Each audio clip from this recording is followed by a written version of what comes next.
Welcome to the Berks Homes podcast, the business of building homes. I'm Katie. I'm here with my brother Ben, and today we are talking about our core value of helpful.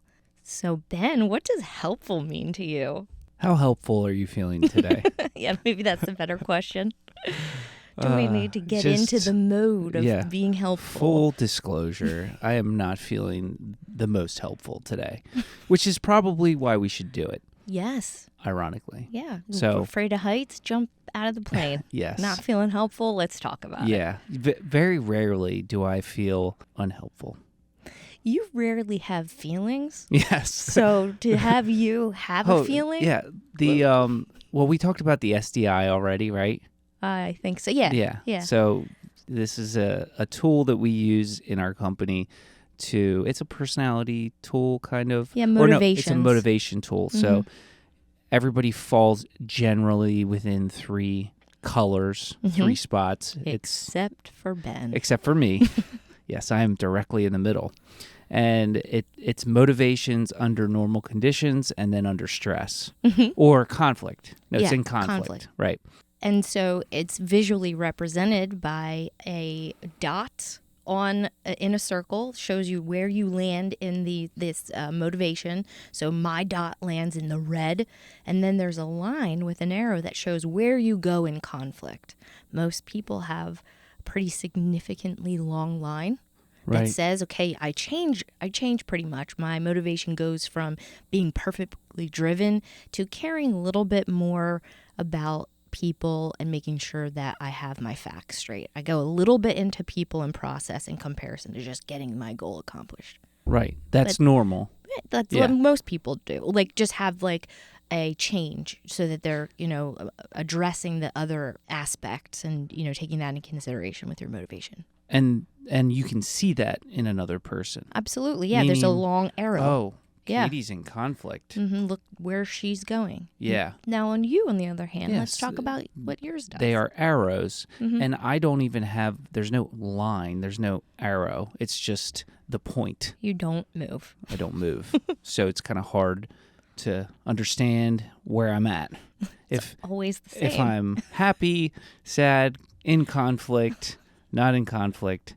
Today, I'm in conflict, but I'm not in conflict with anybody. I'm in conflict with my to-dos. Oh, is that what it is? Well, it's just that I got a lot going on. Yeah. And so normally on a Friday, you're winding down. This is like chill. We're just talking, we're chatting, and I'm like, let's do this.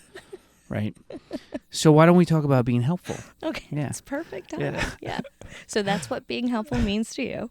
I can get there. Yeah, you are. We love helpful. This is a core value. Why don't you explain it again? We've already talked about it, but we're going to deep dive today specifically. So we went through what it means, how to express it, and the result. So as a review for everyone, what helpful means to Berks Homes is to proactively be of use and service. How to express it is to pitch in. And the result is that we leave things better than we found them. And where do you think this started? Again, going back a little bit, we had to condense our values down from a list of 10 or something that we had for a while. Yep. And had to get the best ones. So it was collaborative. Yes. It wasn't just like we didn't us. just make these up. It was basically taking the pulse of all the employees, and this was actually the number one word that came out of getting everyone's feedback. It was like what is that called? A word bubble? Yeah, the picture, the word map big, thing. Giant, helpful. Helpful, yes. Right? Mm-hmm. So it's who you already are, not just who you aspire to be. Right? Yeah.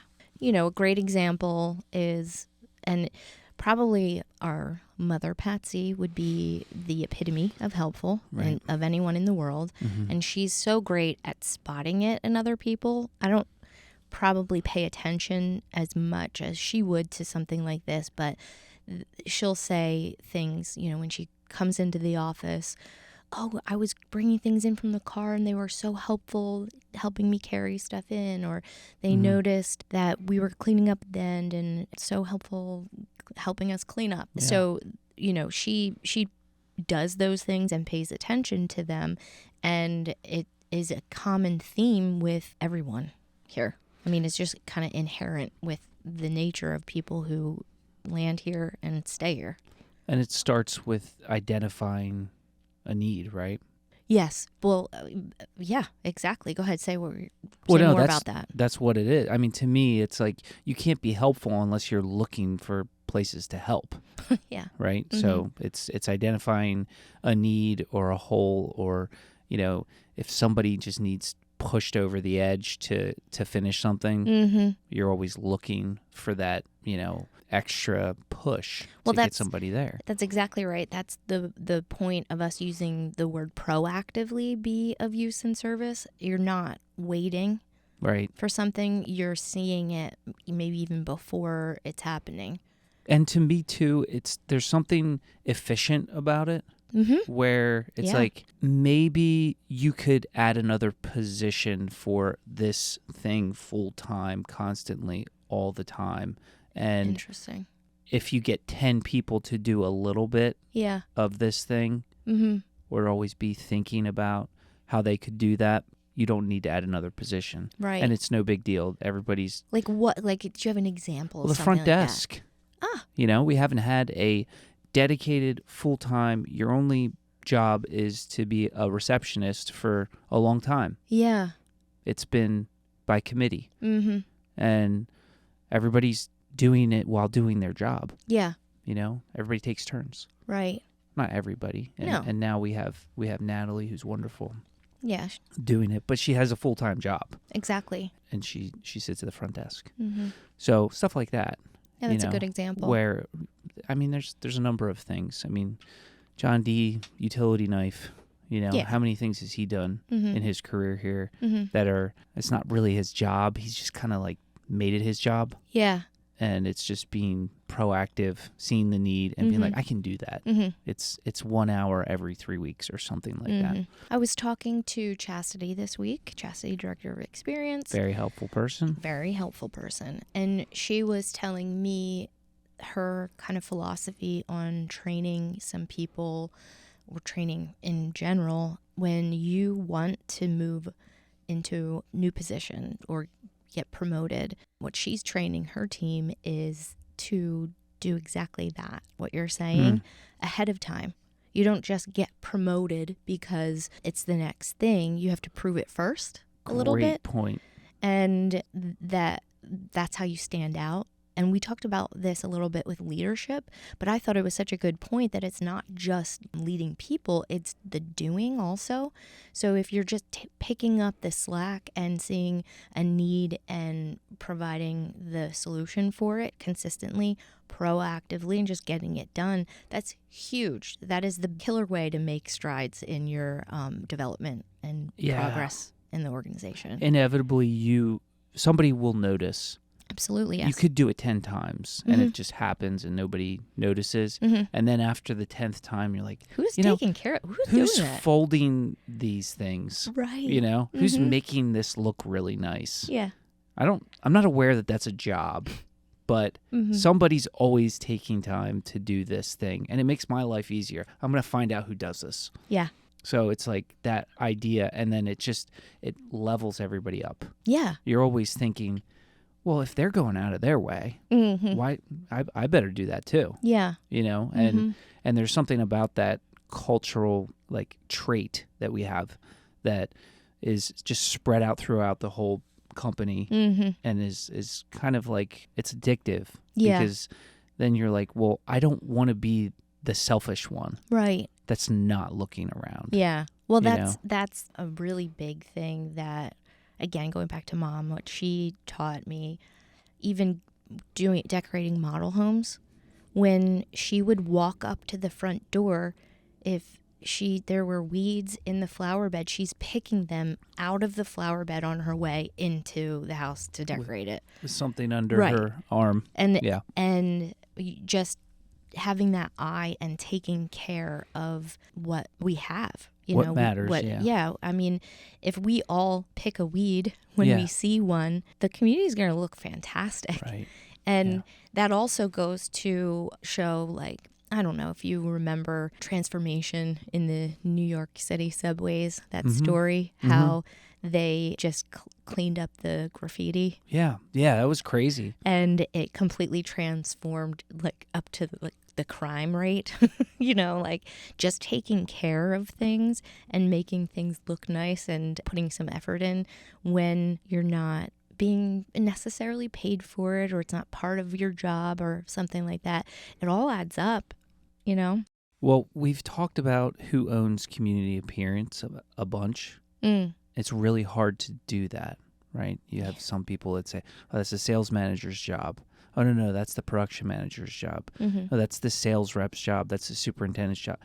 It's like, it's everybody. We're all in sales, everyone. Right. We're all in sales. Right. But it's not even just, sales is the manifestation of it. Yeah. But it's just what you do. But it's also being considerate of the people that live in the community. Oh, absolutely. Yeah. If somebody's moving into a beautiful brand new home, they're obsessed with their lawn and their, landscaping and everything. And then we have a quick move-in next to them that we're not taking care of. That's horrible. Right. Like, we don't want to represent ourselves that way. But I don't know how we got there from Helpful, but it could just be having everyone have that part of their brain turned on when they go into a community to say, oh, I want to be respectful of the people that live here. I want to be respectful of the potential community members and make sure that we're representing ourselves well. I remember a story. I was talking to a superintendent. This might have been like 5 years ago or something. And he had said, I don't know why we need to have these street sweepers every week. Oh, yeah. He said, the conservation district never comes out to this community. And I said, that's not why. Yeah. That's not why. It's not about us getting in trouble. That's for us. Yeah. But it's not for us. It's for the homeowners. Yeah. It's an active construction site, but people live there. Yeah. I just washed my car on a Friday. Of course I didn't, but if I did, a real adult yes, does. Like a nice, person would wash their car on a Friday and go through the street and get mud on it because we didn't clean it up, right? Yeah. That's why. And being helpful means you're helping not just your coworkers, but everybody involved with the business. Yeah. That's a great way to say it. So the flip side to this is not just what helpful is, but it's also what helpful is not. Yeah. Because it's a little hard to know where to stop sometimes with being helpful. That's a good way to put it. If you have too much of that in your business, we would consider that to be going back to that SDI blue. Yeah. All you're doing is worrying about the needs of everyone around you. Yeah, you're motivated by people. Right. Yeah, if you're like 100% blue, you possibly might forget about the results. Yeah, and end up being a floor mat. Yes, a floor mat, a doormat, floor mat. Yes. So at some point, there is, I don't know if it's a dotted line or a gray area where you kind of need to step back and be like, I know I'm being super helpful and jumping in and doing all these things for other people, but is that at the sacrifice of my own job, my own performance? Well, I think that you made a good distinction by saying helpful and jumping in when it isn't anyone's job. Correct. When it becomes unhelpful is when you're doing someone else's job. Yeah. So guess what happens? They're going to let you. Every time. Right? Yes. Yeah. Oh, I didn't know I had to do that. Billy does it. Right.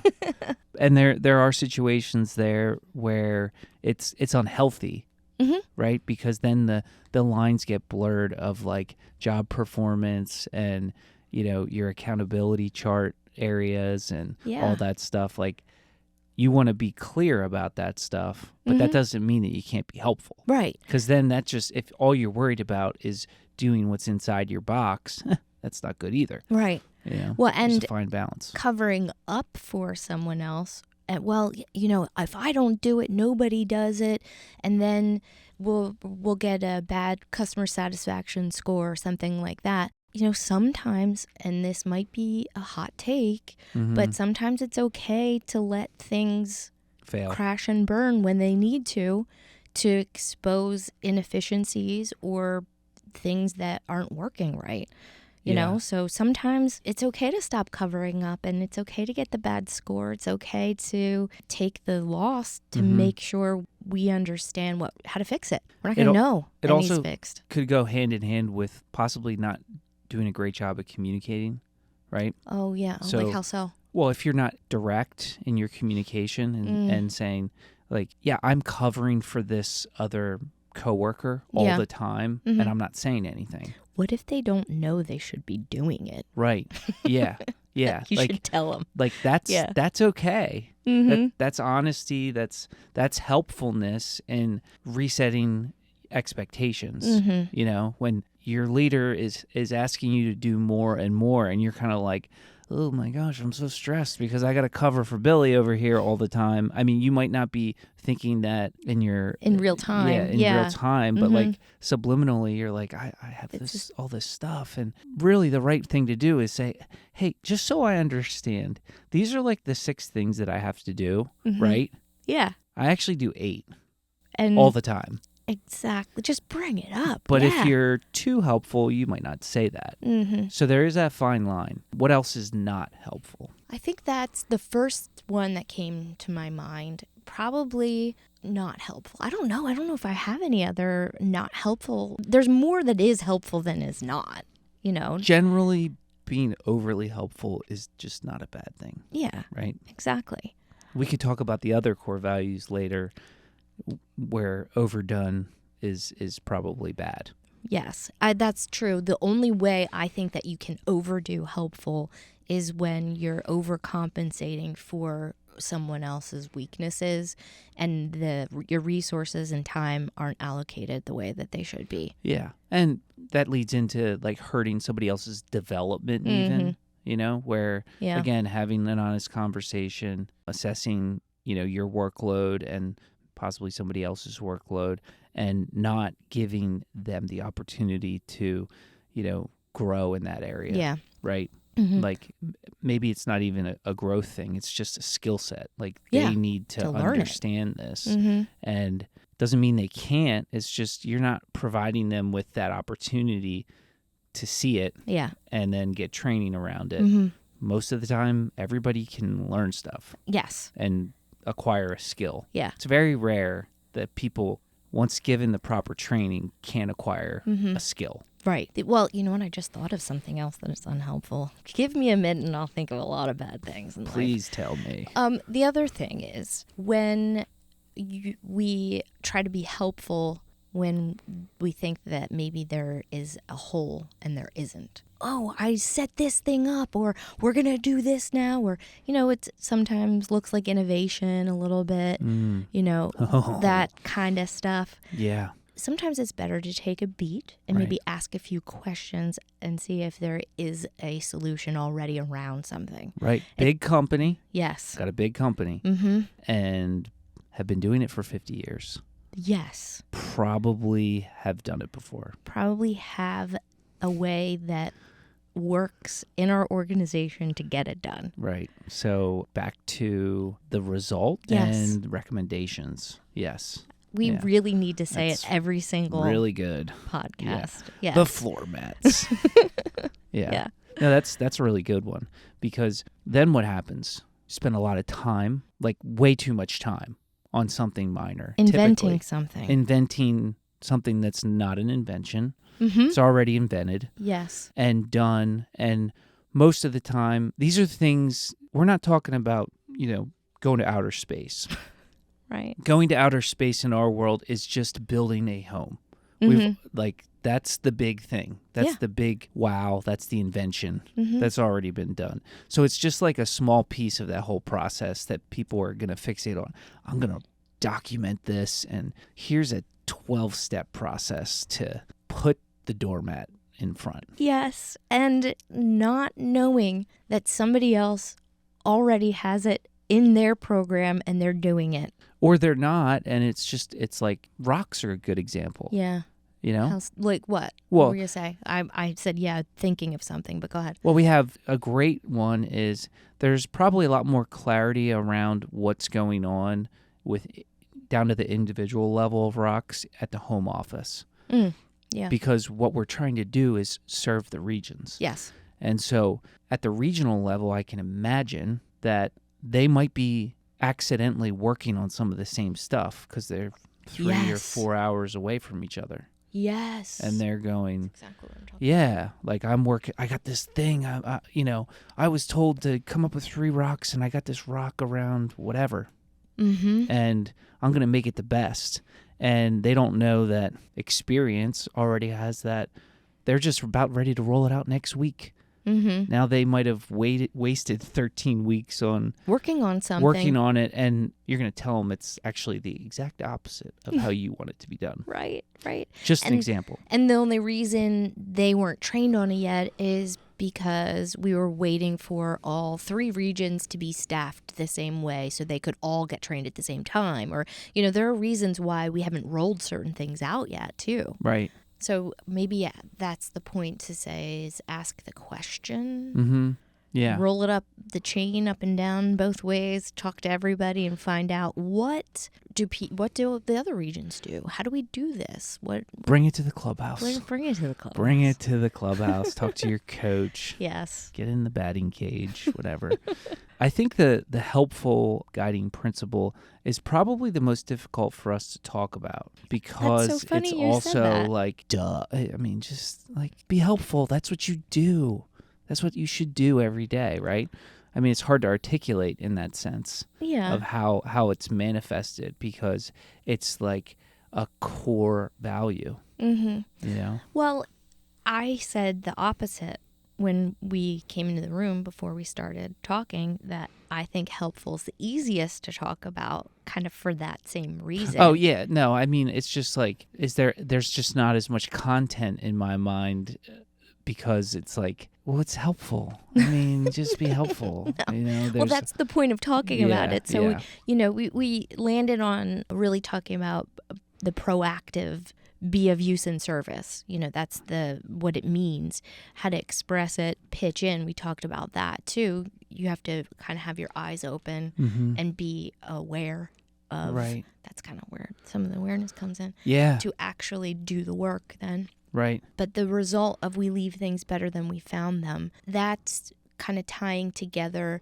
being helpful and where it falls off into unhelpful is when you go to actually do something. What's the impact of my actions? Yeah. Am I actually going to leave things better than I found them by making this quote unquote improvement, by implementing something that I came up with, by pitching in? Does it leave it better than it was, or did I make things worse for someone else? And I think that's where the communication piece comes in. Yeah. Right? You're always trying to think about the action, the next action needs to be thought through because you might have to talk to some people before you waste time. Yeah. Right? Exactly. And it's quite possible that by increasing your level of communication around something is the most helpful thing. Yes. Right? Well, if we think about it in 2 different ways, the manifestation of helpfulness and the process of helpful. Right. So it's easy to leave things better than we found them physically. Sure. Make things Pull the weeds. Clean. Make sure everything's cleaned up. Pull weeds. Yeah, great example. Straighten up the sign. Make things look nice. Yep. That's a physical. We're not going to stop anybody from doing anything like that at any Throw time. away your trash. Yeah, you don't have to check yourself from the physical manifestation of helpfulness. Right. Help someone carry something, clean up, just organize. Do those things. That's an easy. I think the complication is when you're being helpful with process. Yeah, that's when you need that. That's the communication. Right. That's the understanding of what might be there already. That's the understanding of how, like, communicating with the next person in line or before you with the process. Like, how am I actually being helpful, or by changing this, am I hurting you? Yeah. I think of a lot of things. Gonna think of some examples here of being helpful in the company culture that we have as it pertains to not really getting any value personally out of doing something, but it's just the right thing to do. You know, we've built thousands and thousands of homes over the years, and so we end up getting a lot of phone calls from past customers. I'm talking decades, right? Decades back. You might get a phone call from somebody that built a home in 2001, and they said, "Hey, I'm redoing my house." Roof. Right. What shingles did I have? And I say 2001 because 2002 is when we had everything digital after that. I know. Right? I knew where you're going with this. 2001. Talking about the moldy basement. Yes. So you just, and then somehow, like, nobody knows, you know, there's always random people that get the phone call, and so they just come to me or you, and you're just Deb. like, I know. It might take me 15 minutes to find this moldy folder in the Literally. basement. Yeah. It's only flooded, 6 times? Yeah. Yeah. So we have like Tupperware. the old ones, these bins with dusty, moldy folders. And then you find it and you're like, oh, yeah, I could have told you that. Your hardwood's gun stock, you know. Shocker. Yeah. You would the other 3,000 people pre-2001. Right. But when the person calls them back with the info, they're so grateful. They're so happy about it. And you're just like, how would I not do that? You know? I like doing and it. It's not even customer. Of course, it's customer service, but they usually say something like, and I get it. It's 20 years ago. Like, hey, it's a Hail Mary. I didn't even build the house. Right. Somebody else, you know, I'm the second homeowner. Or a trade calls in, and they're just like, as we've grown, I don't know who to talk to about this. Yeah. I don't know. I used to talk to Joe, but he's not there anymore or something. Who do I talk to? And then you spend a half an hour kind of trying to solve the problem for them because, you know, the new person doesn't know, right? And so to me, that's like really important. Like when a trade needs to understand something and it's not it's not mission critical, but like it is. Yeah. Because it's just showing that you care and that you value their efficiency. You want them to do their thing, you know, at the best level. And so there's a lot of those over the years that I can think of. That's just being helpful. That doesn't really, you know, do anything for your bottom line. Right. Well, and another way that our employees are so helpful. Like this has been tremendous, especially over the past couple of years where we're growing so quickly. How just willing and considerate and helpful they are with training new people. Yeah. That it has been unbelievable. Someone new is starting and we have these meet and greets. People take the time to get them acclimated to what we do as an organization. And then within departments and cross-training, everyone is just so willing and helpful to train anyone new that comes along. Yeah. All that does is take away from their time and energy to get done what they're supposed to get done. Correct. And I can't tell you how many times I have seen people taking their time to do things like that and not even thinking anything of it. Yeah. I'm so grateful for that culture here. Part of that, too, is I think like a healthy thing, even though it sounds possibly inefficient. Of course, you know, the end goal is to have every step of every process documented, and so it's just like you hit a button and everything happens automatically. When somebody comes in, you want to have like this, you know, militant schedule, exactly, you know, how they do their job, how they get training and all that. But to me, some of that organic orientation stuff that you're just spending time is actually really good for the culture, because not only do you get to know people on a personal level and you get to explain what you do in your own words, but it's almost like that's a good way to just figure stuff out. Yeah. Because, again, if you have every single thing pushed down from like senior leadership on this is how it's done, then you just have, you know, one voice. And in some ways that's really good and healthy, but in other ways it's like, no, like every single person, no matter where they're at in the organization, has like a piece of the story. Yeah. And yeah, that's a good way to say it. New ways to do things. Mm-hmm. And it's like, no, like figure some of that stuff out, guys. Mm-hmm. You know what I mean? Mm-hmm. No, you don't have to have like everything Documented. 100% documented. Yeah. What's wrong with documentation? When you change it, when you change the process, you got to go back and change the documentation. And then tell everybody. Right. So, yeah, we're only because we're going through this constantly. Mm-hmm. You know, it's a little bit of a sore subject.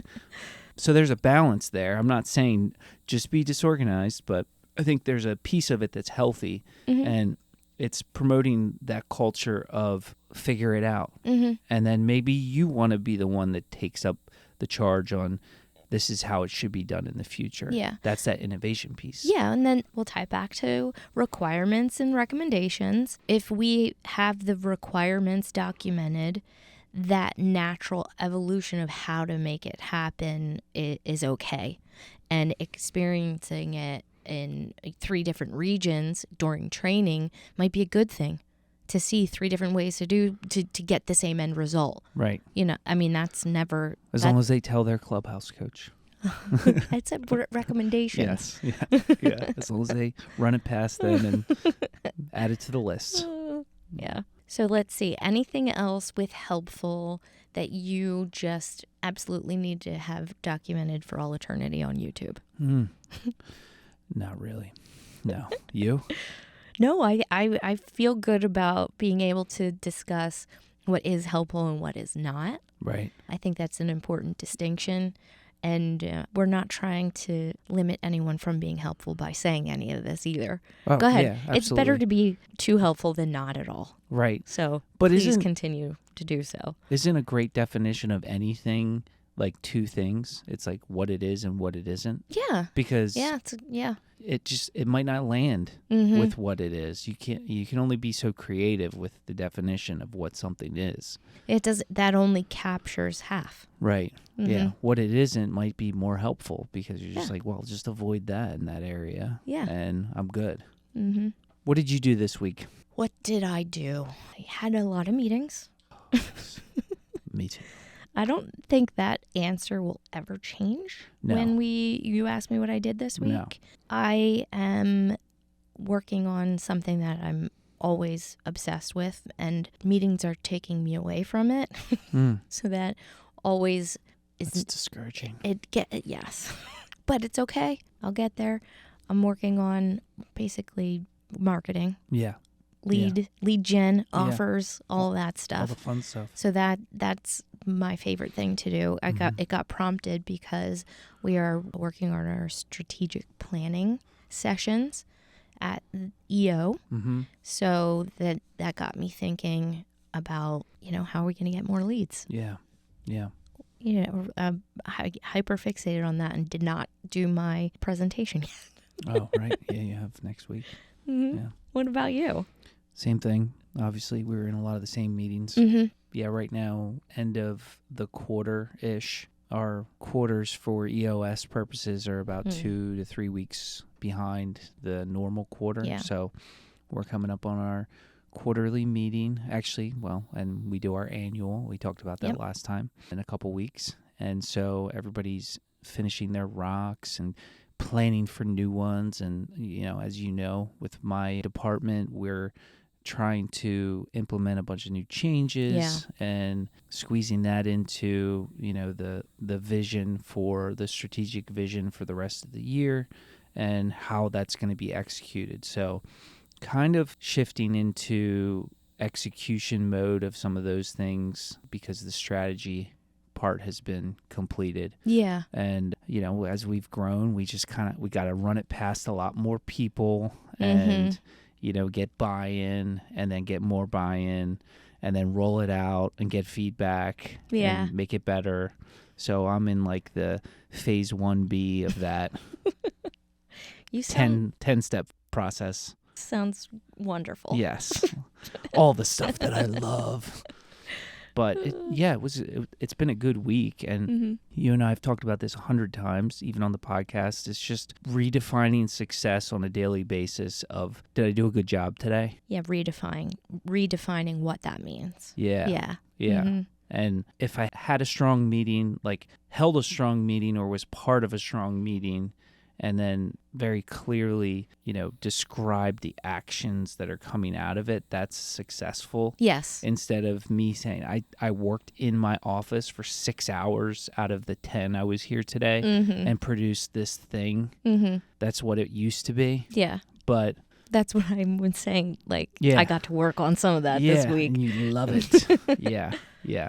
So it's all part of it. And for us, our end goals are like very large and ambiguous. So it's just slicing it up and saying, we're closer than we were yesterday. And that's successful.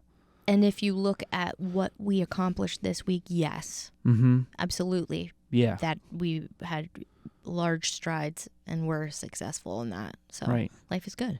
And this hour was successful because I'm less stressed than I was when I walked in. Nice. Yeah. Well, then let's keep it going here. Let's do our shout out. Okay. So my shout out this week, keeping on the helpful theme, is Vanessa in HR. Yeah. Yes. I have just only had her helping me out for the past couple of weeks.